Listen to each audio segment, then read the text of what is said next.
आप सुन रहे हैं जगत गुरु तत्वदर्शी संत रामपाल जी महाराज द्वारा लिखित पुस्तक ज्ञान गंगा का पेज नंबर 44। पतिव्रता पद से गिरने की सजा पाई। कई युगों तक दोनों सात संख ब्रह्मांडों में रहे, परंतु परब्रह्म ने दुर्व्यवहार नहीं किया। ईश्वरी माया की स्वेच्छा से अंगीकार किया तथा अपनी शब्द शक्ति द्वारा नाखूनों से स्त्री इंद्री यानी योनि बनाई। ईश्वरी देवी की सहमति से संतान उत्पन्न की। इसलिए परब्रह्म के लोक यानी सात संख ब्रह्मांडों में प्राणियों को तप्तशिला का कष्ट नहीं है तथा वहाँ पशु पक्षी भी ब्रह्म लोक के देवों से अच्छे चरित्र युक्त हैं। आयु भी बहुत लंबी है, परंतु जन्म मृत्यु कर्माधार पर कर्मदंड तथा परिश्रम करके ही उदर पूर्ति होती है। स्वर्ग तथा नरक भी ऐसे ही बने हैं। परब्रह्म यानी अक्षर पुरुष को सात संख ब्रह्मांड उसके इच्छा रूपी भक्ति ध्यान अर्थात सहज समाधि विधि से की उसकी कमाई के प्रतिफल में प्रदान किए तथा सत्यलोक से भिन्न स्थान पर गोलाकार परिधि में बंद करके सात संख ब्रह्मांडों सहित अक्षर ब्रह्म व ईश्वरी माया को निष्कासित कर दिया। पूर्ण ब्रह्म यानी सत्पुरुष असंख्य ब्रह्मांडों जो सत्यलोक आदि में हैं तथा ब्रह्म के 21 ब्रह्मांडों तथा परब्रह्म के सात संख ब्रह्मांडों का भी प्रभु यानी मालिक है, अर्थात परमेश्वर कबीरदेव कुल का मालिक है। श्री ब्रह्मा जी, श्री विष्णु जी तथा श्री शिव जी आदि के चार चार भुजाएं तथा 16 कलाएं हैं तथा प्रकृति देवी यानी दुर्गा की 8 भुजाएं हैं तथा 64 कलाएं हैं। ब्रह्म यानी क्षर पुरुष की 1000 भुजाएं हैं तथा 1000 कलाएं हैं तथा 21 ब्रह्मांडों का प्रभु है। परब्रह्म यानी अक्षर पुरुष की 10,000 भुजाएं हैं तथा 10,000 कला हैं तथा 7 संख ब्रह्मांडों का प्रभु है। पूर्ण ब्रह्म यानी परम अक्षर पुरुष अर्थात सत्पुरुष की असंख्य भुजाएं तथा असंख्य कलाएं हैं तथा ब्रह्म के 21 ब्रह्मांड व परब्रह्म के 7 संख ब्रह्मांडों सहित असंख्य ब्रह्मांडों का प्रभु है। प्रत्येक प्रभु अपनी सर्व भुजाओं को समेटकर केवल 2 भुजाएं भी रख सकते हैं तथा जब चाहे सर्व भुजाओं को भी प्रकट कर सकते हैं। पूर्ण परमात्मा परब्रह्म के प्रत्येक ब्रह्मांड में भी अलग स्थान बनाकर अन्य रूप में गुप्त रहता है।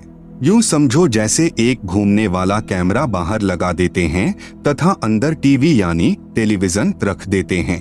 टीवी पर बाहर का सर्व दृश्य नजर आता है तथा दूसरा टीवी बाहर रखकर अंदर का कैमरा स्थायी करके रख दिया जाए। उसमें केवल अंदर बैठे प्रबंधक का चित्र दिखाई देता है, जिससे सर्व कर्मचारी सावधान रहते हैं।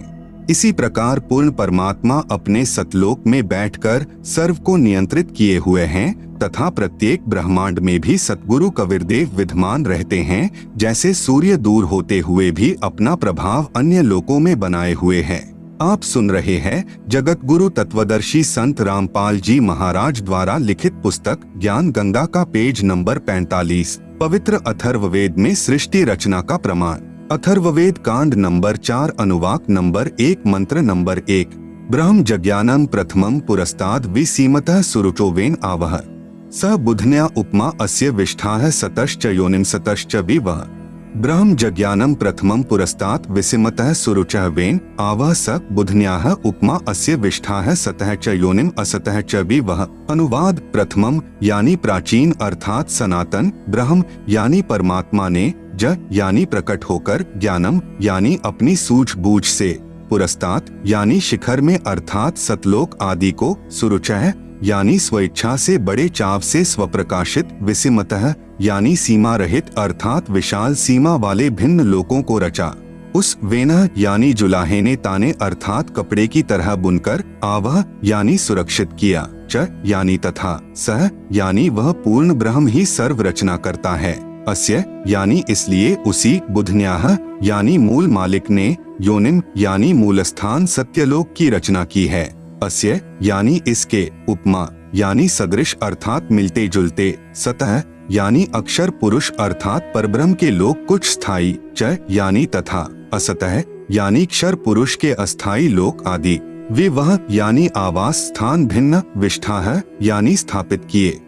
भावार्थ। पवित्र वेदों को बोलने वाला ब्रह्म यानी काल कह रहा है कि सनातन परमेश्वर ने स्वयं अनामय यानी अनामी लोक से सत्यलोक में प्रकट होकर अपनी सूझबूझ से कपड़े की तरह रचना करके ऊपर के सतलोक आदि को सीमा रहित स्वप्रकाशित अजर अमर अर्थात अविनाशी ठहराए तथा नीचे के परब्रह्म के साथ संख ब्रह्मांड तथा ब्रह्म के 21 ब्रह्मांड व इनमें छोटी से छोटी रचना भी उसी परमात्मा ने अस्थायी की है। प्रार्थना। पाठक जन चित्र में ऊपर के लोकों की सीमाएं देखेंगे तो मन में शंका उत्पन्न होगी कि वेदों में लिखा है सीमाएं नहीं है, इसलिए चित्र ठीक नहीं है। सीमा रहित लोक एक ही हो सकता है, अन्य होगा तो सीमा अवश्य होगी। इसलिए यहाँ स्पष्ट करता हूँ कि परमात्मा की लीला अद्भुत है।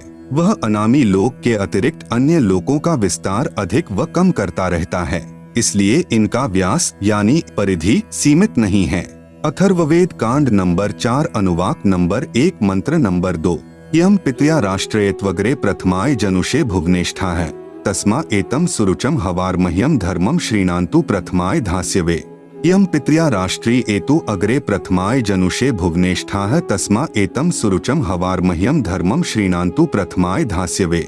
अनुवाद। यम यानी इसी, पितृया यानी जगत पिता परमेश्वर ने, एतु यानी इस, अग्रे यानी सर्वोत्तम, प्रथमाय यानी सर्व से पहली माया परानंदनी, राष्ट्री यानी राजेश्वरी शक्ति अर्थात पराशक्ति जिसके गुण को आकर्षण शक्ति भी कहते हैं, को जनुषे यानी उत्पन्न करके, भुवनेष्ठा यानी लोक स्थापना की, तस्मा यानी उसी परमेश्वर ने, सुरुचम यानी बड़े चाव के साथ स्वेच्छा से, एतम यानी इस, प्रथमाय यानी प्रथम उत्पत्ति की शक्ति अर्थात पराशक्ति के द्वारा, हवारमह्यम यानी एक दूसरे के वियोग को रोकने अर्थात आकर्षण शक्ति के, श्रीणान्तु यानी गुरुत्व आकर्षण को परमात्मा ने आदेश दिया सदा रहो उस कभी समाप्त न होने वाले, धर्मम यानी स्वभाव से, धास्यवे यानी धारण करके ताने अर्थात कपड़े की तरह बुनकर रोके हुए हैं।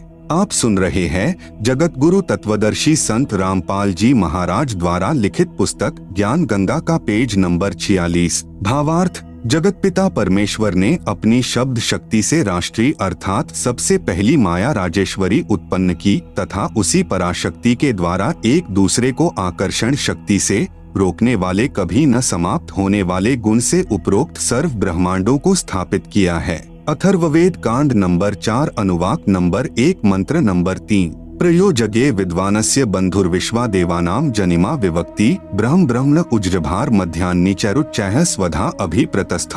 प्रयोजगे विद्वानस्य बंधुः विश्वा देवानाम जनिमा विवक्ति ब्रह्म ब्रह्मण उज्जभार मध्यात् निचैः उच्चैः स्वधा अभिप्रतस्थ। अनुवाद। प्र यानी सर्वप्रथम, देवानाम यानी देवताओं व ब्रह्मांडों की, जगे यानी उत्पत्ति के ज्ञान को, विद्वानस्य यानी जिज्ञासु भक्त का, यह यानी जो, बंधुः यानी वास्तविक साथी अर्थात पूर्ण परमात्मा ही अपने निज सेवक को, जनिमा यानी अपने द्वारा सृजन किए हुए को, विवक्ति यानी स्वयं ही ठीक ठीक विस्तार पूर्वक बताता है कि, ब्रह्मणः यानी पूर्ण परमात्मा ने, मध्यात् यानी अपने मध्य से अर्थात शब्द शक्ति से, ब्रह्म है यानी ब्रह्मक्षर पुरुष अर्थात काल को, उज्जभार यानी उत्पन्न करके, विश्वा यानी सारे संसार को अर्थात सर्व लोकों को, उच्चैः यानी ऊपर सत्यलोक आदि, निचैः यानी नीचे परब्रह्म व ब्रह्म के यानी सर्व ब्रह्मांड, स्वधा यानी अपनी धारण करने वाली, अभियः यानी आकर्षण शक्ति से, प्रतस्थौ यानी दोनों को अच्छी प्रकार स्थित किया। भावार्थ। पूर्ण परमात्मा अपने द्वारा रची सृष्टि का ज्ञान तथा सर्व आत्माओं की उत्पत्ति का ज्ञान अपने निजी दास को स्वयं ही सही बताता है कि पूर्ण परमात्मा ने अपने मध्य अर्थात अपने शरीर से अपनी शब्द शक्ति के द्वारा ब्रह्म यानी शर पुरुष काल की उत्पत्ति की तथा सर्व ब्रह्मांडों को ऊपर सतलोक, अलखलोक, अगमलोक, अनामी लोक आदि तथा नीचे परब्रह्म के साथ संख ब्रह्मांड तथा ब्रह्म के 21 ब्रह्मांडों को अपनी धारण करने वाली आकर्षण शक्ति से ठहराया हुआ है। जैसे पूर्ण परमात्मा कबीर परमेश्वर यानी कबीरदेव ने अपने निजी सेवक अर्थात सखा श्री धर्मदास जी, आदरणीय गरीबदास जी आदि को अपने द्वारा रची सृष्टि का ज्ञान स्वयं ही बताया। उपरोक्त वेद मंत्र भी यही समर्थन कर रहा है। अथर्ववेद कांड नंबर 4 अनुवाक नंबर 1 मंत्र नंबर 4। स हि दिवः स पृथिव्या ऋतस्था मही क्षेमं रोदसी अकस्भायत महान मही अस्कभायत विजातः धाम सदम पार्थिवम च रजय। स हि दिवः स पृथिव्या ऋतस्था मही क्षेमं रोदसी अकस्भायत महान मही अस्कभायत विजातः धाम सदम पार्थिवम च रजय। अनुवाद: सह यानी उसी सर्वशक्तिमान परमात्मा ने, ही यानी निःसंदेह, दिवः यानी ऊपर के चारों दिव्य लोक जैसे सत्यलोक, अलख लोक, अगम लोक तथा अनामी अर्थात अकह लोक अर्थात दिव्य गुणों युक्त लोकों को ऋतस्था यानी सत्य स्थिर अर्थात अजर अमर रूप से स्थिर किए। स यानी उन्हीं के समान, पृथिव्या यानी नीचे के पृथ्वी वाले सर्व लोकों जैसे परब्रह्म के साथ शंख तथा ब्रह्म काल के 21 ब्रह्मांड। आप सुन रहे हैं जगत गुरु तत्वदर्शी संत रामपाल जी महाराज द्वारा लिखित पुस्तक ज्ञान गंगा का पेज नंबर 47। मही यानी पृथ्वी तत्व से, क्षेमम यानी सुरक्षा के साथ, अस्कभायत यानी ठहराया, रोदसी यानी आकाश तत्व तथा पृथ्वी तत्व दोनों से ऊपर नीचे के ब्रह्मांडों को जैसे आकाश एक सूक्ष्म तत्व है। आकाश का गुण शब्द है। पूर्ण परमात्मा ने ऊपर के लोक शब्द रूप रचे जो तेजपुंज के बनाए हैं तथा नीचे के परब्रह्म यानी अक्षर पुरुष के सप्त संख ब्रह्मांड तथा ब्रह्मक्षर पुरुष के 21 ब्रह्मांडों को पृथ्वी तत्व से अस्थायी रचा। महान यानी पूर्ण परमात्मा ने, पार्थिवम यानी पृथ्वी वाले, वि यानी भिन्न भिन्न, धाम यानी लोक, च यानी और, सदम यानी आवास स्थान, मही यानी पृथ्वी तत्व से, रजह यानी प्रत्येक ब्रह्मांड में छोटे छोटे लोकों की जातः यानी रचना करके, अस्कभायत यानी स्थिर किया। भावार्थ: ऊपर के चारों लोक सत्यलोक, अलख लोक, अगम लोक, अनामी लोक, यह तो अजर अमर स्थायी अर्थात अविनाशी रचे हैं तथा नीचे के ब्रह्म तथा परब्रह्म के लोकों को अस्थायी रचना करके तथा अन्य छोटे छोटे लोक भी उसी परमेश्वर ने रचकर स्थिर किए। अथर्ववेद कांड नंबर 4 अनुवाक नंबर 1 मंत्र 5। स बुधन्यादाष्ट्र जनुषो अभ्यग्रम बृहस्पतिर्देवता तस्य सम्राट आहर्य शुक्रम ज्योतिषो जनिष्ठात् द्युमन्तो विवसन्तु विप्राः। स बुधन्यात् आष्ट्र जनुषे अभि अग्रम बृहस्पतिः देवता तस्य सम्राट आहर्यत् शुक्रम ज्योतिषः जनिष्ठ अथ द्युमन्तः विवसन्तु विप्राः। अनुवाद: सह यानी उसी, बुधन्यात यानी मूल मालिक से, अभि अग्रम यानी सर्वप्रथम स्थान पर, आष्ट्र यानी अष्टंगी माया दुर्गा अर्थात प्रकृति देवी, जनुषेह यानी उत्पन्न हुई क्योंकि नीचे के परब्रह्म व ब्रह्म के लोकों का प्रथम स्थान सतलोक है, यह तीसरा धाम भी कहलाता है। तस्य यानी इस दुर्गा का भी मालिक यही, सम्राट यानी राजाधिराज, बृहस्पतिः यानी सबसे बड़ा पति व जगत गुरु देवता यानी परमेश्वर है। यत यानी जिससे, अह यानी सबका वियोग हुआ, अथ यानी इसके बाद, ज्योतिषः यानी ज्योति रूप निरंजन अर्थात काल के, शुक्रम यानी वीर्य अर्थात बीज शक्ति से, जनिष्ठ यानी दुर्गा के उदर से उत्पन्न होकर, विप्राह यानी भक्त आत्माएं, वि यानी अलग से, धूमंतः यानी मनुष्य लोक तथा स्वर्ग लोक में ज्योति निरंजन के आदेश से दुर्गा ने कहा, वसंतु यानी निवास करो अर्थात वे निवास करने लगी। भावार्थ: पूर्ण परमात्मा ने ऊपर के चारों लोकों में से जो नीचे से सबसे प्रथम अर्थात सत्यलोक में आष्ट्रा अर्थात अष्टंगी यानी प्रकृति देवी दुर्गा की उत्पत्ति की। यही राजाधिराज जगत गुरु पूर्ण परमेश्वर यानी सत्पुरुष है जिससे सबका वियोग हुआ है। फिर सर्व प्राणी ज्योति निरंजन यानी काल के, वीर्य यानी बीज से दुर्गा यानी आष्ट्रा के गर्भ द्वारा उत्पन्न होकर स्वर्ग लोक व पृथ्वी लोक पर निवास करने लगे। अथर्ववेद कांड नंबर 4 अनुवाक नंबर 1 मंत्र 6। नूनम तदस्य काव्यो हिनोति महोदेवस्य पूर्व्यस्य धाम एष जगे बहुभिः साक्मित्था पूर्वे अर्धे विशिते ससन्नु। नूनम तत् अस्य काव्यः महादेवस्य पूर्व्यस्य धाम हिनोति पूर्वे विशिते एष जगे बहुभिः साकम इत्था अर्धे ससन्नु। आप सुन रहे हैं जगत गुरु तत्वदर्शी संत रामपाल जी महाराज द्वारा लिखित पुस्तक ज्ञान गंगा का पेज नंबर 48।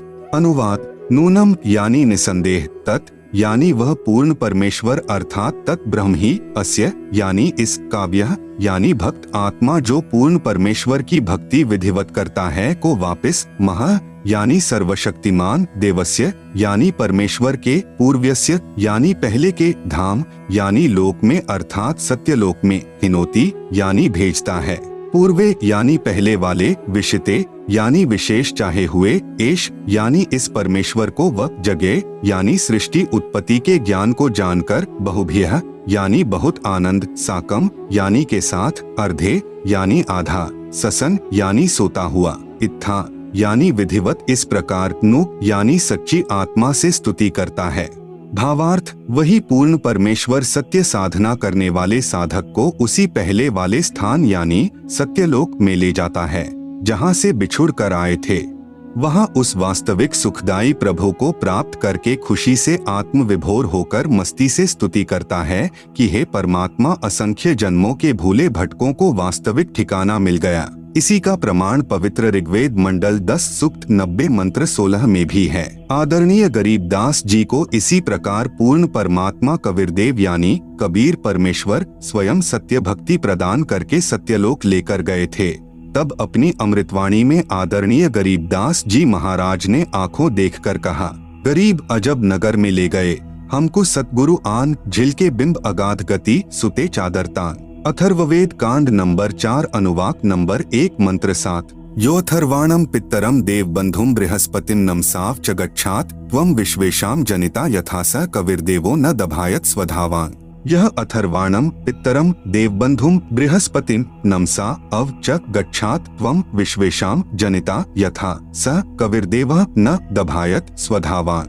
अनुवाद, यह यानी जो अथर्वाणम यानी अचल अर्थात अविनाशी, पित्तरम यानी जगत पिता, देव बंधुम यानी भक्तों का वास्तविक साथी अर्थात आत्मा का आधार, बृहस्पतिम यानी जगत गुरु, च यानी तथा, नमसा यानी विनम्र पुजारी अर्थात विधिवत साधक को, अव यानी सुरक्षा के साथ, गच्छात यानी सतलोक गए हुओं को अर्थात जिनका पूर्ण मोक्ष हो गया, वे सत्यलोक में जा चुके हैं, उनको सतलोक ले जाने वाला, विश्वेशाम यानी सर्व ब्रह्मांडों की, जनिता यानी रचना करने वाला जगदम्बा अर्थात माता वाले गुणों से भी युक्त, न दभायत यानी काल की तरह धोखा न देने वाले, स्वधावान यानी स्वभाव अर्थात गुणों वाला, यथा यानी ज्यों का त्यों अर्थात वैसा ही, सह यानी वह, त्वम यानी आप, कबीरदेवः कबीरदेवः यानी कबीरदेव है अर्थात भाषा भिन्न इसे कबीर परमेश्वर भी कहते हैं। भावार्थ, इस मंत्र में यह भी स्पष्ट कर दिया कि उस परमेश्वर का नाम कबीरदेव अर्थात कबीर परमेश्वर है जिसने सर्व रचना की है।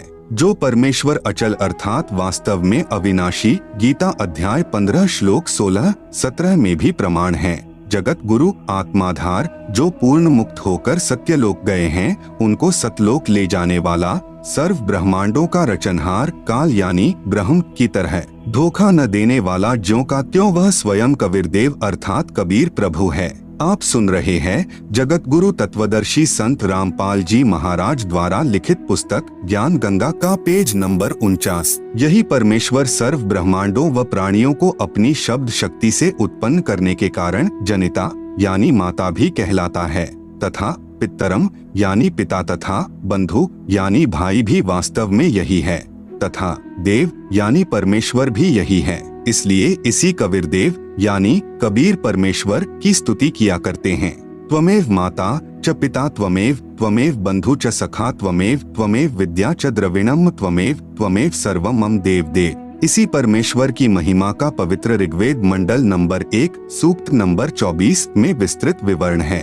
पवित्र ऋग्वेद में सृष्टि रचना का प्रमाण, ऋग्वेद मंडल 10 सूक्त 90 मंत्र 1, सहस्र शीर्षा पुरुषः सहस्राक्ष सहस्रपात स भूमिन विश्वतोम वरित्वात्यतिष्ठत् दशांगुलम। सहस्र शीर्षा पुरुषः सहस्राक्षः सहस्रपात स भूमिन विश्वतः वृत्वा अत्यातिष्ठत् दशंगुलम। अनुवाद, पुरुषः यानी विराट रूप काल भगवान अर्थात क्षर पुरुष, सहस्र शीर्षा यानी 1000 सिरों वाला, सहस्राक्षः यानी 1000 आँखों वाला, सहस्रपात यानी 1000 पैरों वाला है, स यानी वह काल, भूमिम यानी पृथ्वी वाले 21 ब्रह्मांडों को, विश्वतः यानी सब ओर से, दशंगुलम यानी 10 अंगुलियों से अर्थात पूर्ण रूप से काबू किए हुए, वृत्वा यानी गोलाकार घेरे में घेर कर, अत्यातिष्ठत यानी इससे बढ़कर अर्थात अपने काल लोक में सबसे न्यारा भी 21वें ब्रह्मांड में ठहरा है अर्थात रहता है।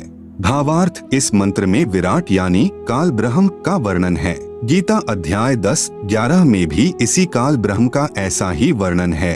अध्याय 11 मंत्र नंबर 46 में अर्जुन ने कहा है कि हे सहस्राबाहु अर्थात 1000 भुजा वाले, आप अपने चतुर्भुज रूप में दर्शन दीजिए, जिसके हजारों हाथ पैर, हजारों आंखें, कान आदि हैं। वह विराट रूप काल यानी क्षर प्रभु अपने अधीन सर्व प्राणियों को पूर्ण काबू करके अर्थात 20 ब्रह्मांडों को गोलाकार परिधि में रोककर स्वयं इनसे ऊपर यानी अलग 21वें ब्रह्मांड में बैठा है।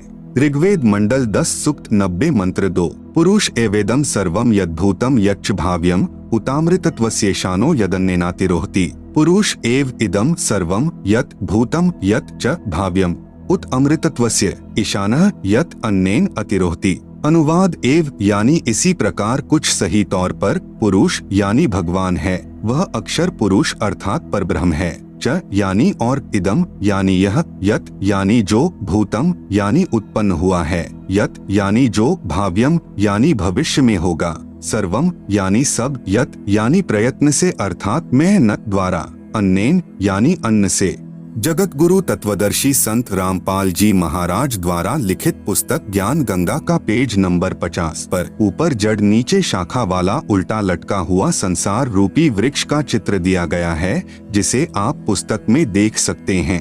आप सुन रहे हैं जगत गुरु तत्वदर्शी संत रामपाल जी महाराज द्वारा लिखित पुस्तक ज्ञान गंगा का पेज नंबर 51। अतिरोहति यानी विकसित होता है। यह अक्षर पुरुष भी उत यानी संदेह युक्त, अमृतत्वस्य यानी मोक्ष का, ईशानः यानी स्वामी है, अर्थात भगवान तो अक्षर पुरुष भी कुछ सही है, परंतु पूर्ण मोक्षदायक नहीं है। भावार्थ, इस मंत्र में परब्रह्म यानी अक्षर पुरुष का विवरण है, जो कुछ भगवान वाले लक्षणों से युक्त है, परंतु इसकी भक्ति से भी पूर्ण मोक्ष नहीं है, इसलिए इसे संदेह युक्त मुक्ति दाता कहा है। इसे कुछ प्रभु के गुणों युक्त इसलिए कहा है कि यह काल की तरह तप्तशिला पर भून कर नहीं खाता, परंतु इस परब्रह्म के लोक में भी प्राणियों को परिश्रम करके कर्माधार पर ही फल प्राप्त होता है तथा अन्न से ही सर्व प्राणियों के शरीर विकसित होते हैं। जन्म तथा मृत्यु का समय भले ही काल यानी क्षर पुरुष से अधिक है, परंतु फिर भी उत्पत्ति प्रलय तथा 84 लाख योनियों में यातना बनी रहती है। मंडल 10 सूक्त 90 मंत्र 3।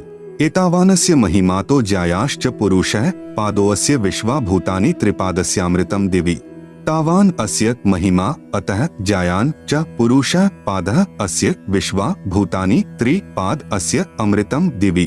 अनुवाद अस्य यानी इस अक्षर पुरुष अर्थात परब्रह्म की तो एतावान यानी इतनी ही, महिमा यानी प्रभुता है, च यानी तथा, पुरुषः यानी वह परम अक्षर ब्रह्म अर्थात पूर्ण ब्रह्म परमेश्वर तो अतः यानी इससे भी, ज्यायान यानी बड़ा है, विश्वा यानी समस्त, भूतानी यानी क्षर पुरुष तथा अक्षर पुरुष तथा इनके लोकों में तथा सत्यलोक तथा इन लोकों में जितने भी प्राणी हैं, अस्य यानी इस पूर्ण परमात्मा परम अक्षर पुरुष का, पादः यानी एक पैर है अर्थात एक अंश मात्र है, अस्य यानी इस परमेश्वर के, त्रि यानी 3, दिवि यानी दिव्य लोक जैसे सत्यलोक, अलख लोक, अगम लोक, अमृतम यानी अविनाशी, पाद यानी दूसरा पैर है, अर्थात जो भी सर्व ब्रह्मांडों में उत्पन्न है वह सत्य पुरुष पूर्ण परमात्मा का ही अंश या अंग है। भावार्थ, इस ऊपर के मंत्र 2 में वर्णित अक्षर पुरुष यानी परब्रह्म की तो इतनी ही महिमा है तथा वह पूर्ण पुरुष कबीरदेव तो इससे भी बड़ा है, अर्थात सर्वशक्तिमान है तथा सर्व ब्रह्मांड उसी के अंश मात्र पर ठहरे हैं। इस मंत्र में 3 लोकों का वर्णन इसलिए है क्योंकि चौथा अनामी यानी अनामय लोक अन्य रचना से पहले का है। यही 3 प्रभुओं यानी क्षर पुरुष, अक्षर पुरुष तथा इन दोनों से अन्य परम अक्षर पुरुष का विवरण श्रीमद् भगवत गीता अध्याय 15 श्लोक संख्या 16-17 में है। इसी का प्रमाण आदरणीय गरीबदास साहेब जी कहते हैं कि गरीब जाके अर्ध रूम पर सकल पसारा, ऐसा पूर्ण ब्रह्म हमारा, गरीब अनंत कोटि ब्रह्मांड का, एक रति नहीं भार, सतगुरु पुरुष कबीर हैं कुल के सृजनहार। इसी का प्रमाण आदरणीय दादू साहेब जी कह रहे हैं कि जिन मोह को निज नाम दिया सोई सतगुरु हमार, दादू दूसरा कोई नहीं, कबीर सृजनहार। इसी का प्रमाण आदरणीय नानक साहेब जी देते हैं कि यक अर्ज गुफ्तम पेश तो दर कून करतार, हक्का कबीर करीम तू बेअब परवरदिगार। आप सुन रहे हैं जगत गुरु तत्वदर्शी संत रामपाल जी महाराज द्वारा लिखित पुस्तक ज्ञान गंगा का पेज नंबर 52, श्री गुरु ग्रंथ साहिब, पृष्ठ नंबर 721, महिला 1, राग तिलंग। कून करतार का अर्थ होता है सर्व का रचनहार, अर्थात शब्द शक्ति से रचना करने वाला शब्द स्वरूपी प्रभु। हक्का कबीर का अर्थ है सत कबीर, करीम का अर्थ दयालु, परवरदिगार का अर्थ परमात्मा है। मंडल 10 सूक्त 90 मंत्र 4। त्रिपादूर्ध्व उदैत पुरुषः पादोऽस्यः भवत् पुनः ततो विश्वं व्यक्रामत् साश्नांशने अभि। त्रिपाद ऊर्ध्वः उदैत पुरुषः पादः अस्य यह अभवत् पुनः ततः विश्वं व्यक्रामत् सह अश्नांशने अभि। अनुवाद पुरुषः यानी यह परम अक्षर ब्रह्म अर्थात अविनाशी परमात्मा, ऊर्ध्वः यानी ऊपर, त्रि यानी 3 लोक जैसे सत्यलोक, अलख लोक, अगम लोक रूप, पाद यानी पैर अर्थात ऊपर के हिस्से में, उदैत यानी प्रकट होता है अर्थात विराजमान है, अस्य यानी इसी परमेश्वर पूर्ण ब्रह्म का, पादः यानी एक पैर अर्थात एक हिस्सा जगत रूप, पुनर् यानी फिर, इह यानी यहाँ, अभवत यानी प्रकट होता है, ततः यानी इसलिए, सह यानी वह अविनाशी पूर्ण परमात्मा, अश्नांशने यानी खाने वाले काल अर्थात क्षर पुरुष व न खाने वाले, परब्रह्म अर्थात अक्षर पुरुष के भी, अभि यानी ऊपर, विश्वम यानी सर्वत्र, व्यक्रामत यानी व्याप्त है अर्थात उसकी प्रभुता सर्व ब्रह्मांडों व सर्व प्रभुओं पर है। वह कुल का मालिक है जिसने अपनी शक्ति को सर्व के ऊपर फैलाया है। भावार्थ यही सर्व सृष्टि रचनहार प्रभु अपनी रचना के ऊपर के हिस्से में तीनों स्थानों यानी सतलोक, अलख लोक, अगमलोक में 3 रूप में स्वयं प्रकट होता है अर्थात स्वयं ही विराजमान है।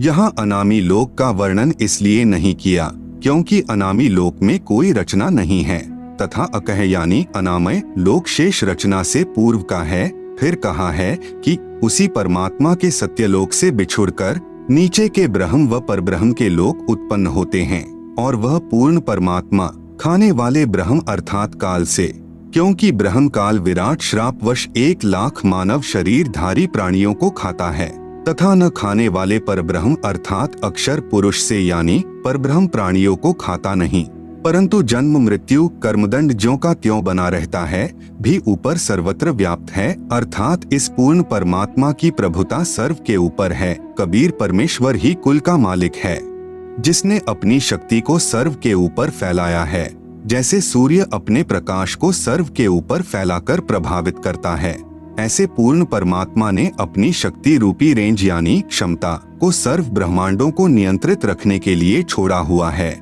जैसे मोबाइल फोन का टावर एक देशीय होते हुए अपनी शक्ति अर्थात मोबाइल फोन की रेंज यानी क्षमता चहुं ओर फैलाए रहता है, इसी प्रकार पूर्ण प्रभु ने अपनी निराकार शक्ति सर्व व्यापक की है, जिससे पूर्ण परमात्मा सर्व ब्रह्मांडों को एक स्थान पर बैठकर नियंत्रित रखता है। आप सुन रहे हैं जगत गुरु तत्वदर्शी संत रामपाल जी महाराज द्वारा लिखित पुस्तक ज्ञान गंगा का पेज नंबर 53। इसी का प्रमाण आदरणीय गरीबदास जी महाराज दे रहे हैं। अमृतवाणी राग कल्याण। 3 चरण चिंतामणि साहेब। शेष बदन पर छाए, माता पिता कुल न बंधु न किन्हे जननी जाए। मंडल 10 सूक्त 90 मंत्र 5। तस्माद् विराजायत विराजो अधि पुरुषः, सजातो अत्यरिच्यत पश्चात भूमिमथो पुरः। तस्मात् विराट अजायत विराजः अधि पुरुषः, स जातः अत्यरिच्यत पश्चात भूमिम अथः पुरः। अनुवाद तस्मात् यानी उसके पश्चात उस परमेश्वर सत्य पुरुष की शब्द शक्ति से, विराट यानी विराट अर्थात ब्रह्म जिसे क्षर पुरुष व काल भी कहते हैं, अजायत यानी उत्पन्न हुआ है, पश्चात यानी इसके बाद, विराजः यानी विराट पुरुष अर्थात काल भगवान से, अधि यानी बड़े, पुरुषः यानी परमेश्वर ने, भूमिम यानी पृथ्वी वाले लोक, काल ब्रह्म तथा परब्रह्म के लोक को, अत्यरिच्यत यानी अच्छी तरह रचा, अथः यानी फिर, पुरः यानी अन्य छोटे छोटे लोक, स यानी उस पूर्ण परमेश्वर ने ही, जातः यानी उत्पन्न किया अर्थात स्थापित किया। भावार्थ उपरोक्त मंत्र 4 में वर्णित तीनों लोकों अग्मलोक, अलख लोक तथा सतलोक की रचना के पश्चात पूर्ण परमात्मा ने ज्योति निरंजन ब्रह्म की उत्पत्ति की अर्थात उसी सर्वशक्तिमान परमात्मा पूर्ण ब्रह्म कबीरदेव यानी कबीर प्रभु से ही विराट अर्थात ब्रह्म यानी काल की उत्पत्ति हुई। यही प्रमाण गीता अध्याय 3 मंत्र 15 में है कि अक्षर पुरुष अर्थात अविनाशी प्रभु से ब्रह्म उत्पन्न हुआ। यही प्रमाण अथर्व वेद कांड 4 अनुवाक 1 सूक्त 3 में है कि पूर्ण ब्रह्म से ब्रह्म की उत्पत्ति हुई। उसी पूर्ण ब्रह्म ने भूमिम यानी भूमि आदि छोटे बड़े सर्व लोकों की रचना की। वह पूर्ण ब्रह्म इस विराट भगवान अर्थात ब्रह्म से भी बड़ा है, अर्थात इसका भी मालिक है। मंडल 10 सूक्त 90 मंत्र 15। सप्तास्यासन परिध्यस्त्रः सप्त समिधः कृता देवा यद्यज्ञं तन्वाना अबधनन् पुरुषं पशुं।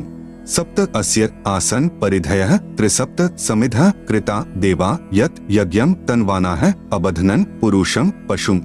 अनुवाद: सप्त यानी 7 संख ब्रह्मांड तो परब्रह्म के तथा त्रिसप्त यानी 21 ब्रह्मांड काल ब्रह्म के, समिधः यानी कर्मदंड दुख रूपी आग से दुखी, कृता यानी करने वाले, परिधयः यानी गोलाकार घेरा रूप सीमा में, आसन यानी विद्यमान हैं, यत यानी जो, पुरुषम यानी पूर्ण परमात्मा की, यज्ञम यानी विधिवत धार्मिक कर्म अर्थात पूजा करता है, पशुम यानी बलि के पशु रूपी काल के जाल में कर्म बंधन में बंधे, देवा यानी भक्तात्माओं को, तनवाना है यानी काल के द्वारा रचे अर्थात फैलाए पाप कर्म बंधन जाल से, अबधनन यानी बंधन रहित करता है अर्थात बंदी छुड़ाने वाला, बंदी छोड़ है। आप सुन रहे हैं जगत गुरु तत्वदर्शी संत रामपाल जी महाराज द्वारा लिखित पुस्तक ज्ञान गंगा का पेज नंबर 54। भावार्थ: 7 संख ब्रह्मांड पर ब्रह्म के तथा 21 ब्रह्मांड ब्रह्म के हैं, जिनमें गोलाकार सीमा में बंद पाप कर्मों की आग में जल रहे प्राणियों को वास्तविक पूजा विधि बताकर सही उपासना करवाता है, जिस कारण से बलि दिए जाने वाले पशु की तरह जन्म मृत्यु के काल यानी ब्रह्म के खाने के लिए तप्तशिला के कष्ट से पीड़ित भक्तात्माओं को काल के कर्म बंधन के फैलाए जाल को तोड़कर बंधन रहित करता है, अर्थात बंधन छुड़वाने वाला बंदी छोड़ है। इसी का प्रमाण पवित्र यजुर्वेद अध्याय 5 मंत्र 32 में है कि कविरंघारिसी, कविर यानी कबीर परमेश्वर, अंग यानी पाप का, अरि यानी शत्रु, असी यानी है अर्थात पाप विनाशक कबीर है, बंभारिसी बंभारी यानी बंधन का शत्रु अर्थात बंदी छोड़ कबीर परमेश्वर, असी यानी है। मंडल 10 सूक्त 90 मंत्र 16। यज्ञेन यज्ञमयजंत देवास्तानि धर्माणि प्रथमान्यासन तेह नाकम महिमानः सचंत यत्र पूर्वे साध्याः सन्ति देवाः। यज्ञेन अयज्ञम अयजंत देवाः तानि धर्माणि प्रथमानि आसन ते ह नाकम महिमान सचंत यत्र पूर्वे साध्याः सन्ति देवाः। अनुवाद: जो देवाः यानी निर्विकार देव स्वरूप भक्तात्माएं, अयज्ञम यानी अधूरी गलत धार्मिक पूजा के स्थान पर, यज्ञेन यानी सत्य भक्ति धार्मिक कर्म के आधार पर, अयजंत यानी पूजा करते हैं, तानी यानी वे, धर्माणी यानी धार्मिक शक्ति संपन्न, प्रथमानी यानी मुख्य अर्थात उत्तम, आसन यानी हैं, तेह यानी वे ही वास्तव में, महिमानः यानी महान भक्ति शक्ति युक्त होकर, साध्याः यानी सफल भक्त जन, नाकम यानी पूर्ण सुखदायक परमेश्वर को, सचंत यानी भक्ति निमित्त कारण अर्थात सतभक्ति की कमाई से प्राप्त होते हैं, वे वहां चले जाते हैं, यत्र यानी जहां पर, पूर्वे यानी पहले वाली सृष्टि के, देवाः यानी पाप रहित देव स्वरूप भक्त आत्माएं, संति यानी रहती हैं। भावार्थ: जो निर्विकार यानी जिन्होंने मांस, शराब, तंबाकू सेवन करना त्याग दिया है तथा अन्य बुराइयों से रहित है, वे देव स्वरूप भक्त आत्माएं शास्त्र विधि रहित पूजा को त्याग कर शास्त्रानुकूल साधना करते हैं, वे भक्ति की कमाई से धनी होकर काल के ऋण से मुक्त होकर अपनी सत्य भक्ति की कमाई के कारण उस सर्व सुखदायी परमात्मा को प्राप्त करते हैं, अर्थात सत्यलोक में चले जाते हैं, जहां पर सर्वप्रथम रची सृष्टि के देव स्वरूप अर्थात पाप रहित हंस आत्माएं रहती हैं। जैसे कुछ आत्माएं तो काल यानी ब्रह्म के जाल में फंस कर यहाँ आ गई, कुछ परब्रह्म के साथ 7 संख ब्रह्मांडों में आ गई, फिर भी असंख्य आत्माएं जिनका विश्वास पूर्ण परमात्मा में अटल रहा, जो पतिव्रता पद से नहीं गिरी, वे वहीं रह गई। इसलिए यहाँ वही वर्णन पवित्र वेदों ने भी सत्य बताया है।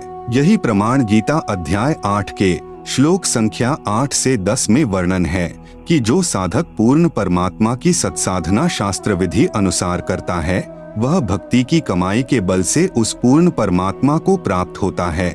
अर्थात उसके पास चला जाता है।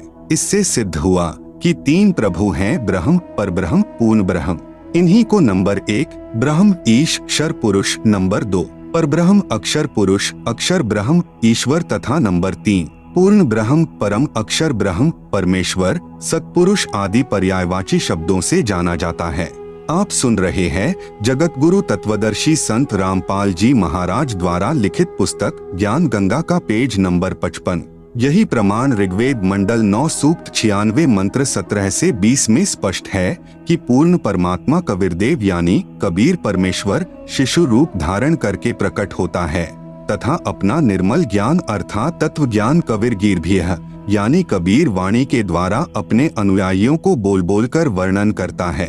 वह कबीरदेव यानी कबीर परमेश्वर ब्रह्म यानी क्षर पुरुष के धाम तथा परब्रह्म यानी अक्षर पुरुष के धाम से भिन्न जो पूर्ण ब्रह्म यानी परम अक्षर पुरुष का तीसरा रिद्धाम यानी सतलोक है, उसमें आकार में विराजमान है तथा सतलोक से चौथा अनामी लोक है, उसमें भी यही कबीरदेव यानी कबीर परमेश्वर अनामी पुरुष रूप में मनुष्य सदृश आकार में विराजमान है। पवित्र श्रीमद् देवी महापुराण में सृष्टि रचना का प्रमाण ब्रह्मा विष्णु तथा शिव के माता पिता दुर्गा और ब्रह्म के योग से ब्रह्मा विष्णु और शिव का जन्म। पवित्र श्रीमद् देवी महापुराण 3 स्कंद अध्याय 1 से 3 गीता प्रेस गोरखपुर से प्रकाशित। अनुवादकर्ता श्री हनुमान प्रसाद पोद्दार तथा चिमन लाल गोस्वामी जी। पृष्ठ नंबर 114 से पृष्ठ नंबर 114 से 118 तक विवरण है कि कितने ही आचार्य भवानी को संपूर्ण मनोरथ पूर्ण करने वाली बताते हैं।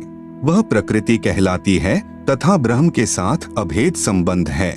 जैसे पत्नी को अर्धांगिनी भी कहते हैं अर्थात दुर्गा ब्रह्म यानी काल की पत्नी है। एक ब्रह्मांड की सृष्टि रचना के विषय में राजा श्री परीक्षित के पूछने पर श्री व्यास जी ने बताया कि मैंने श्री नारद जी से पूछा था कि हे देवर्षे इस ब्रह्मांड की रचना कैसे हुई। मेरे इस प्रश्न के उत्तर में श्री नारद जी ने कहा कि मैंने अपने पिता श्री ब्रह्मा जी से पूछा था कि हे पिताश्री इस ब्रह्मांड की रचना आपने की या श्री विष्णु जी इसके रचयिता हैं या शिव जी ने रचा है, सच सच बताने की कृपा करें। तब मेरे पूज्य पिता श्री ब्रह्मा जी ने बताया कि बेटा नारद मैंने अपने आप को कमल के फूल पर बैठा पाया था, मुझे नहीं मालूम इस अगाध जल में मैं कहां से उत्पन्न हो गया। 1000 वर्ष तक पृथ्वी का अन्वेषण करता रहा, कहीं जल का उरछोर नहीं पाया। फिर आकाशवाणी हुई कि तप करो। 1000 वर्ष तक तप किया, फिर से सृष्टि करने की आकाशवाणी हुई। इतने में मधु और कैटभ नाम के 2 राक्षस आए। उनके भय से मैं कमल का डंठल पकड़कर नीचे उतरा। वहां भगवान विष्णु जी शेष शैया पर अचेत पड़े थे। उनमें से एक स्त्री यानी प्रेतवत प्रविष्ट दुर्गा निकली। वह आकाश में आभूषण पहने दिखाई देने लगी। तब भगवान विष्णु होश में आए। अब मैं तथा विष्णु जी 2 थे। इतने में भगवान शंकर भी आ गए। देवी ने हमें विमान में बैठाया तथा ब्रह्मलोक में ले गई। वहाँ एक ब्रह्मा एक विष्णु तथा एक शिव को और देखा। फिर एक देवी देखी। उसे देखकर विष्णु जी ने विवेक पूर्वक निम्न वर्णन किया। ब्रह्मकाल ने भगवान विष्णु को चेतना प्रदान कर दी। उसको अपने बाल्यकाल की याद आई, तब बचपन की कहानी सुनाई। आप सुन रहे हैं जगत गुरु तत्वदर्शी संत रामपाल जी महाराज द्वारा लिखित पुस्तक ज्ञान गंगा का पेज नंबर 56 पृष्ठ नंबर 119 से 120 पर भगवान विष्णु जी ने श्री ब्रह्मा जी तथा श्री शिव जी से कहा कि यह हम तीनों की माता है, यही जगत जननी प्रकृति देवी है। मैंने इस देवी को तब देखा था जब मैं छोटा सा बालक था। यह मुझे पालने में झुला रही थी। 3 स्कंद पृष्ठ नंबर 123 पर श्री विष्णु जी ने श्री दुर्गा जी की स्तुति करते हुए कहा, तुम शुद्ध स्वरूपा हो, यह सारा संसार तुम्ही से उद्भासित हो रहा है। मैं यानी विष्णु ब्रह्मा और शंकर हम सभी तुम्हारी कृपा से ही विद्यमान हैं। हमारा आविर्भाव यानी जन्म और तिरोभाव यानी मृत्यु हुआ करता है, अर्थात हम तीनों देव नाशवान हैं। केवल तुम ही नित्य यानी अविनाशी हो, जगत जननी हो, प्रकृति देवी हो। भगवान शंकर बोले, देवी यदि महाभाग विष्णु तुम ही से प्रकट यानी उत्पन्न हुए हैं तो उनके बाद उत्पन्न होने वाले ब्रह्मा भी तुम्हारे ही बालक हुए। फिर मैं तमोगुणी लीला करने वाला शंकर क्या तुम्हारी संतान नहीं हुआ, अर्थात मुझे भी उत्पन्न करने वाली तुम ही हो। विचार करें, उपरोक्त विवरण से सिद्ध हुआ कि श्री ब्रह्मा जी, श्री विष्णु जी, श्री शिव जी नाशवान हैं, मृत्युंजय यानी अजर अमर व सर्वेश्वर नहीं हैं, तथा दुर्गा यानी प्रकृति के पुत्र हैं, तथा ब्रह्म यानी काल सदाशिव इनका पिता है। तीसरा स्कंद पृष्ठ नंबर 125 पर ब्रह्मा जी के पूछने पर कि हे माता, वेदों में जो ब्रह्म कहा है वह आप ही हैं या कोई अन्य प्रभु है? इसके उत्तर में यहाँ तो दुर्गा कह रही है कि मैं तथा ब्रह्म एक ही हैं। फिर इसी स्कंद अध्याय 6 के पृष्ठ नंबर 129 पर कहा है कि अब मेरा कार्य सिद्ध करने के लिए विमान पर बैठकर तुम लोग शीघ्र पधारो यानी जाओ। कोई कठिन कार्य उपस्थित होने पर जब तुम मुझे याद करोगे तब मैं सामने आ जाऊंगी। देवताओं मेरा यानी दुर्गा का तथा ब्रह्म का ध्यान तुम्हें सदा करते रहना चाहिए। हम दोनों का स्मरण करते रहोगे तो तुम्हारे कार्य सिद्ध होने में तनिक भी संदेह नहीं है। उपरोक्त व्याख्या से स्वसिद्ध है कि दुर्गा यानी प्रकृति तथा ब्रह्म यानी काल ही तीनों देवताओं के माता पिता हैं, तथा ब्रह्मा, विष्णु व शिव जी नाशवान हैं व पूर्ण शक्ति युक्त नहीं हैं। तीनों देवताओं श्री ब्रह्मा जी, श्री विष्णु जी, श्री शिव जी की शादी दुर्गा यानी प्रकृति देवी ने की। पृष्ठ नंबर 128, 129 पर तीसरे स्कंद में गीता अध्याय नंबर 7 का श्लोक नंबर 12, ये च एव सात्विकाः भावाः राजसाः तामसाः च ये मतः एव इति तान विद्धि न तु अहम तेषु ते मयि। अनुवाद, च यानी और एव यानी भी, ये यानी जो, सात्विकाः यानी सत्वगुण विष्णु जी से स्थिति, भावाः यानी भाव हैं, और ये यानी जो, राजसाः यानी रजोगुण ब्रह्मा जी से उत्पत्ति, च यानी तथा, तामसाः यानी तमोगुण शिव से सहार हैं, तान यानी उन सबको तू, मतः एव यानी मेरे द्वारा सुनियोजित नियमानुसार ही होने वाले हैं, इति यानी ऐसा, विद्धि यानी जान, तु यानी परंतु वास्तव में, तेषु यानी उनमें, अहम यानी मैं और ते यानी वे, मई यानी मुझ में, न यानी नहीं है। आप सुन रहे हैं जगत गुरु तत्वदर्शी संत रामपाल जी महाराज द्वारा लिखित पुस्तक ज्ञान गंगा का पेज नंबर 57। पवित्र शिव महापुराण में सृष्टि रचना का प्रमाण। काल ब्रह्म व दुर्गा से विष्णु, ब्रह्मा व शिव की उत्पत्ति। इसी का प्रमाण पवित्र श्री शिव पुराण गीता प्रेस गोरखपुर से प्रकाशित अनुवादकर्ता श्री हनुमान प्रसाद पोद्दार, इसके अध्याय 6 रुद्र संहिता पृष्ठ नंबर 100 पर कहा है कि जो मूर्ति रहित परब्रह्म है उसी की मूर्ति भगवान सदाशिव है। इनके शरीर से एक शक्ति निकली, वह शक्ति अंबिका, प्रकृति यानी दुर्गा, त्रिदेव जननी यानी श्री ब्रह्मा जी, श्री विष्णु जी तथा श्री शिव जी को उत्पन्न करने वाली माता कहलाई, जिसकी 8 भुजाएं हैं। वे जो सदाशिव हैं उन्हें शिव, शंभु और महेश्वर भी कहते हैं। पृष्ठ नंबर 101 पर वे अपने सारे अंगों में भस्म रमाए रहते हैं। उन काल रूपी ब्रह्म ने एक शिवलोक नामक क्षेत्र का निर्माण किया। फिर दोनों ने पति पत्नी का व्यवहार किया, जिससे एक पुत्र उत्पन्न हुआ। उसका नाम विष्णु रखा। शिव पुराण पृष्ठ नंबर 102। फिर रुद्र संहिता अध्याय नंबर 7 पृष्ठ नंबर 103 पर ब्रह्मा जी ने कहा कि मेरी उत्पत्ति भी भगवान सदाशिव यानी ब्रह्म, काल तथा प्रकृति यानी दुर्गा के संयोग से अर्थात पति पत्नी के व्यवहार से ही हुई। फिर मुझे बेहोश कर दिया। फिर रुद्र संहिता अध्याय नंबर 9 पृष्ठ नंबर 110 पर कहा है कि इस प्रकार ब्रह्मा, विष्णु तथा रुद्र इन तीनों देवताओं में गुण हैं, परंतु शिव यानी काल ब्रह्म गुणातीत माने गए हैं। यहाँ पर 4 सिद्ध हुए अर्थात सदाशिव यानी काल ब्रह्म व प्रकृति यानी दुर्गा से ही ब्रह्मा, विष्णु तथा शिव उत्पन्न हुए हैं। तीनों भगवानों श्री ब्रह्मा जी, श्री विष्णु जी तथा श्री शिव जी की माता जी श्री दुर्गा जी तथा पिता जी श्री ज्योति निरंजन यानी ब्रह्म है। यही तीनों प्रभु रजगुण ब्रह्मा जी, सतगुण विष्णु जी, तमगुण शिव जी हैं। पवित्र श्रीमद् भगवत गीता जी में सृष्टि रचना का प्रमाण। इसी का प्रमाण पवित्र गीता जी अध्याय 14 श्लोक 3 से 5 तक है। ब्रह्म यानी काल कह रहा है कि प्रकृति यानी दुर्गा तो मेरी पत्नी है, मैं ब्रह्म यानी काल इसका पति हूँ। हम दोनों के संयोग से सर्व प्राणियों सहित तीनों गुणों यानी रजगुण ब्रह्मा जी, सतगुण विष्णु जी, तमगुण शिव जी की उत्पत्ति हुई है। मैं यानी ब्रह्म सर्व प्राणियों का पिता हूँ तथा प्रकृति यानी दुर्गा इनकी माता है। मैं इसके उदर में बीज स्थापना करता हूँ जिससे सर्व प्राणियों की उत्पत्ति होती है। प्रकृति यानी दुर्गा से उत्पन्न तीनों गुण यानी रजगुण ब्रह्मा, सतगुण विष्णु तथा तमगुण शिव जीव को कर्म आधार से शरीर में बांधते हैं। यही प्रमाण अध्याय 15 श्लोक 1 से 4 तथा 16-17 में भी है। गीता अध्याय नंबर 15 का श्लोक नंबर 1, ऊर्ध्वमूलम अधः शाखम अश्वत्थम प्राहुः अव्ययम छंदांसी यस्य पर्णानि यह तम वेद सह वेदवित। अनुवाद ऊर्ध्वमूलम यानी ऊपर को पूर्ण परमात्मा आदि पुरुष परमेश्वर रूपी जड़ वाला, अधः शाखम यानी नीचे को तीनों गुण अर्थात रजगुण ब्रह्मा, सतगुण विष्णु व तमगुण शिव रूपी शाखा वाला, अव्ययम यानी अविनाशी, अश्वत्थम यानी विस्तारित पीपल का वृक्ष है, यस्य यानी जिसके, छंदांसी यानी जैसे वेद में छंद है ऐसे संसार रूपी वृक्ष के भी विभाग छोटे छोटे हिस्से टहनियां व पर्णानी यानी पत्ते, प्राहुः यानी कहे हैं, तम यानी उस संसार रूप वृक्ष को, यह यानी जो, वेद यानी इसे विस्तार से जानता है, सह यानी वह, वेदवित यानी पूर्ण ज्ञानी अर्थात तत्वदर्शी है।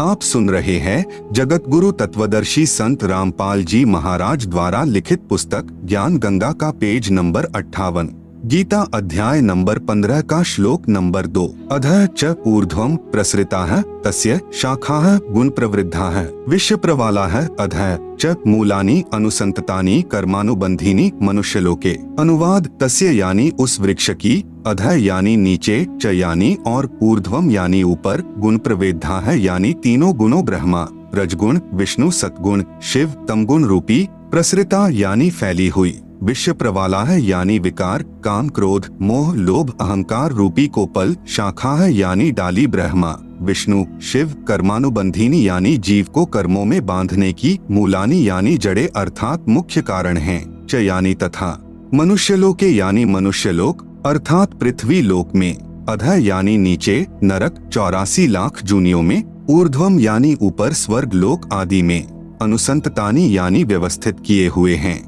गीता अध्याय नंबर 15 का श्लोक नंबर 3, न रूपम अस्य इह तथा उपलभ्यते न अंतः न च आदिह न च संप्रतिष्ठा अश्वत्थम एनम सुविरूढ़ मूलम असंशस्त्रेण दृढ़ेन छित्वा।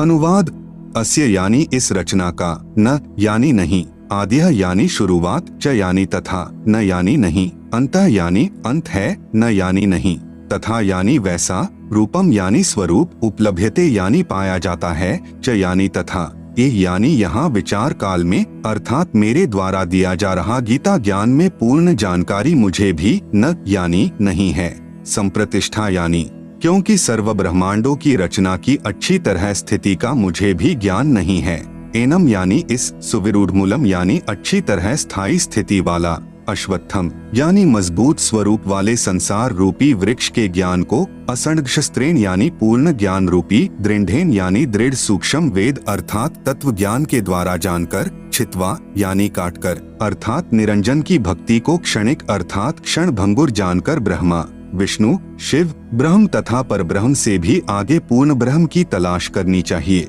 गीता अध्याय नंबर 15 का श्लोक नंबर 4, ततः पदम तत् परिमार्गितव्यम यस्मिन् गताः न निवर्तन्ति भूयः तम एक च आद्यम पुरुषम प्रपद्ये यतः प्रवृत्तियः प्रसृता पुराणी।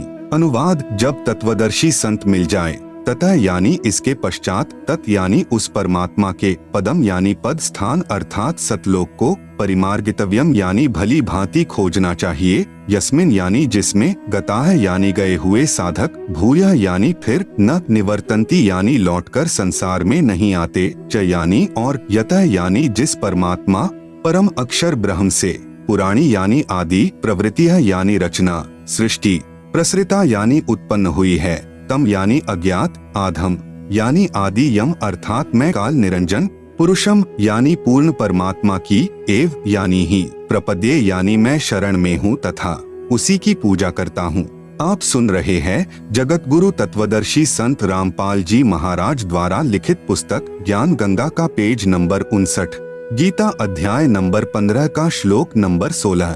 द्वौ इमौ पुरुषौ लोके क्षरः च अक्षरः एव च क्षरः सर्वाणि भूतानि कूटस्थः अक्षरः उच्यते। अनुवाद लोके यानी इस संसार में, द्वौ यानी दो प्रकार के, क्षरः यानी नाशवान, च यानी और, अक्षरः यानी अविनाशी, पुरुषौ यानी भगवान हैं, एव यानी इसी प्रकार, इमौ यानी इन दोनों प्रभुओं के लोकों में, सर्वाणी यानी संपूर्ण, भूतानि यानी प्राणियों के शरीर तो, क्षरः यानी नाशवान, च यानी और, कूटस्थ यानी जीवात्मा, अक्षरः यानी अविनाशी, उच्यते यानी कहा जाता है। गीता अध्याय नंबर 15 का श्लोक नंबर 17। उत्तमः पुरुषः तु अन्यः परमात्मा इति उदाहृतः। यह लोकत्रयम् आविश्य बिभर्ति अव्ययः ईश्वरः। अनुवाद उत्तमः यानी उत्तम, पुरुषः यानी प्रभु, तु यानी तो, अन्य यानी उपरोक्त दोनों प्रभु, क्षर पुरुष तथा अक्षर पुरुष से भी अन्य ही है। इति यानी यह वास्तव में, परमात्मा यानी परमात्मा, उदाहृतः यानी कहा गया है, यह यानी जो, लोकत्रयम यानी तीनों लोकों में, आविश्य यानी प्रवेश करके, बिभर्ति यानी सबका धारण पोषण करता है, एवं अव्ययः यानी अविनाशी, ईश्वरः यानी ईश्वर, प्रभुओं में श्रेष्ठ अर्थात समर्थ प्रभु है। भावार्थ, गीता ज्ञान दाता प्रभु ने केवल इतना ही बताया है कि यह संसार उल्टे लटके वृक्ष तुल्य जानो। ऊपर जड़े यानी मूल तो पूर्ण परमात्मा है, नीचे टहनियां आदि अन्य हिस्से जानो। इस संसार रूपी वृक्ष के प्रत्येक भाग का भिन्न भिन्न विवरण जो संत जानता है वह तत्वदर्शी संत है, जिसके विषय में गीता अध्याय 4 श्लोक नंबर 34 में कहा है। गीता अध्याय 15 श्लोक नंबर 2-3 में केवल इतना ही बताया है कि 3 गुण रूपी शाखा हैं। यहाँ विचार काल में अर्थात गीता में आपको मैं यानी गीता ज्ञान दाता पूर्ण जानकारी नहीं दे सकता, क्योंकि मुझे इस संसार की रचना के आदि व अंत का ज्ञान नहीं है। उसके लिए गीता अध्याय 4 श्लोक नंबर 34 में कहा है कि किसी तत्वदर्शी संत से उस पूर्ण परमात्मा का ज्ञान जानो। इस गीता अध्याय 15 श्लोक 1 में उस तत्वदर्शी संत की पहचान बताई है कि वह संसार रूपी वृक्ष के प्रत्येक भाग का ज्ञान कराएगा, उसी से पूछो। गीता अध्याय 15 के श्लोक 4 में कहा है कि उस तत्वदर्शी संत के मिल जाने के पश्चात उस परमपद परमेश्वर की खोज करनी चाहिए, अर्थात उस तत्वदर्शी संत के बताए अनुसार साधना करनी चाहिए, जिससे पूर्ण मोक्ष यानी अनादि मोक्ष प्राप्त होता है। गीता अध्याय 15 श्लोक 16-17 में स्पष्ट किया है कि 3 प्रभु हैं, एक क्षर पुरुष यानी ब्रह्म, दूसरा अक्षर पुरुष यानी परब्रह्म, तीसरा परम अक्षर पुरुष यानी पूर्ण ब्रह्म। क्षर पुरुष तथा अक्षर पुरुष वास्तव में अविनाशी नहीं है, वह अविनाशी परमात्मा तो इन दोनों से अन्य ही है। वही तीनों लोकों में प्रवेश करके सर्व का धारण पोषण करता है। उपरोक्त श्रीमद् भगवत गीता अध्याय 15 श्लोक 1 से 4 तथा 16-17 में यह प्रमाणित हुआ कि उल्टे लटके हुए संसार रूपी वृक्ष की मूल अर्थात जड़ तो परम अक्षर ब्रह्म अर्थात पूर्ण ब्रह्म है, जिससे पूर्ण वृक्ष का पालन होता है, तथा वृक्ष का जो हिस्सा पृथ्वी के तुरंत बाहर जमीन के साथ दिखाई देता है वह तना होता है, उसे अक्षर पुरुष अर्थात परब्रह्म जानो। आप सुन रहे हैं जगत गुरु तत्वदर्शी संत रामपाल जी महाराज द्वारा लिखित पुस्तक ज्ञान गंगा का पेज नंबर 60। उस तने से ऊपर चलकर अन्य मोटी डार निकलती है, उनमें से एक डार को ब्रह्म अर्थात क्षर पुरुष जानो तथा उसी डार से अन्य 3 शाखाएं निकलती हैं, उन्हें ब्रह्मा, विष्णु तथा शिव जानो तथा शाखाओं से आगे पत्ते रूप में सांसारिक प्राणी जानो। उपरोक्त गीता अध्याय 15 श्लोक 16-17 में स्पष्ट है कि क्षर पुरुष यानी ब्रह्म तथा अक्षर पुरुष यानी परब्रह्म तथा इन दोनों के लोकों में जितने प्राणी हैं उनके स्थूल शरीर तो नाशवान हैं तथा जीवात्मा अविनाशी है, अर्थात उपरोक्त दोनों प्रभु व इनके अंतर्गत सर्व प्राणी नाशवान हैं। भले ही अक्षर पुरुष यानी परब्रह्म को अविनाशी कहा है, परंतु वास्तव में अविनाशी परमात्मा तो इन दोनों से अन्य है।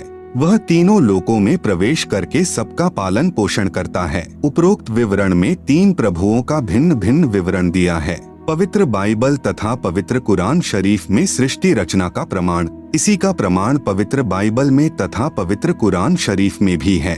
कुरान शरीफ में पवित्र बाइबल का भी ज्ञान है, इसलिए इन दोनों पवित्र सद्ग्रंथों ने मिलजुल कर प्रमाणित किया है कि कौन तथा कैसा है सृष्टि रचनहार तथा उसका वास्तविक नाम क्या है। पवित्र बाइबल उत्पत्ति ग्रंथ पृष्ठ नंबर 2 पर चैप्टर 1 वर्सेस 20, चैप्टर 2 वर्सेस 5 पर 6वां दिन प्राणी और मनुष्य अन्य प्राणियों की रचना करके 26 फिर परमेश्वर ने कहा, हम मनुष्य को अपने स्वरूप के अनुसार अपनी समानता में बनाएं, जो सर्व प्राणियों को काबू रखेगा। 27 तब परमेश्वर ने मनुष्य को अपने स्वरूप के अनुसार उत्पन्न किया, अपने ही स्वरूप के अनुसार परमेश्वर ने उसको उत्पन्न किया, नर और नारी करके मनुष्यों की सृष्टि की। 29 प्रभु ने मनुष्यों के खाने के लिए जितने बीज वाले छोटे पेड़ तथा जितने पेड़ों में बीज वाले फल होते हैं वे भोजन के लिए प्रदान किए हैं, मांस खाना नहीं कहा है। 7वां दिन विश्राम का दिन, परमेश्वर ने 6 दिन में सर्व सृष्टि की उत्पत्ति की तथा 7वें दिन विश्राम किया। पवित्र बाइबल ने सिद्ध कर दिया कि परमात्मा मानव सदृश शरीर में है, जिसने 6 दिन में सर्व सृष्टि की रचना की तथा फिर विश्राम किया। पवित्र कुरान शरीफ सूरत फुरकानी 25 आयत नंबर 52, 58, 59, आयत 52 फला तुतियल काफिरन व जहिदहुम बिही जिहादन कबीरा यानी कबीरन। इसका भावार्थ है कि हजरत मोहम्मद जी का खुदा यानी प्रभु कह रहा है कि हे पैगंबर, आप काफिरों यानी जो एक प्रभु की भक्ति त्याग कर अन्य देवी देवताओं तथा मूर्ति आदि की पूजा करते हैं का कहा मत मानना, क्योंकि वे लोग कबीर को पूर्ण परमात्मा नहीं मानते। आप मेरे द्वारा दिए इस कुरान के ज्ञान के आधार पर अटल रहना कि कबीर ही पूर्ण प्रभु है तथा कबीर अल्लाह के लिए संघर्ष करना यानी लड़ना नहीं, अर्थात अडिग रहना। आप सुन रहे हैं जगत गुरु तत्वदर्शी संत रामपाल जी महाराज द्वारा लिखित पुस्तक ज्ञान गंगा का पेज नंबर 61 आयत 58 व तवक्कल अलल हरूल्लजीला यमूतु व सब्बे बिहमदिही व कफा बिही बिजुनूबी इबादिही खबीरा यानी कबीरा। भावार्थ है कि हजरत मोहम्मद जी जिसे अपना प्रभु मानते हैं वह अल्लाह यानी प्रभु किसी और पूर्ण प्रभु की तरफ संकेत कर रहा है कि यह पैगंबर उस कबीर परमात्मा पर विश्वास रख जो तुझे जिंदा महात्मा के रूप में आकर मिला था। वह कभी मरने वाला नहीं है, अर्थात वास्तव में अविनाशी है। तारीफ के साथ उसकी पाकी यानी पवित्र महिमा का गुणगान किए जा। वह कबीर अल्लाह यानी कबीरदेव पूजा के योग्य है तथा अपने उपासकों के सर्व पापों को विनाश करने वाला है। आयत 59 अलजी खलक समावाती वलर्ज वमा बैनहुमा फी सित्तती अयामिन सुम्मस्तवा अल्लर्शी अर्रहमानु फसल बिही खबीरन यानी कबीरन। भावार्थ है कि हजरत मोहम्मद को कुरान शरीफ बोलने वाला प्रभु यानी अल्लाह कह रहा है कि वह कबीर प्रभु वही है जिसने जमीन तथा आसमान के बीच में जो भी विद्यमान है सर्व सृष्टि की रचना 6 दिन में की तथा 7वें दिन ऊपर अपने सत्यलोक में सिंहासन पर विराजमान हो गया यानी बैठ गया। उसके विषय में जानकारी किसी बाखबर यानी तत्वदर्शी संत से पूछो।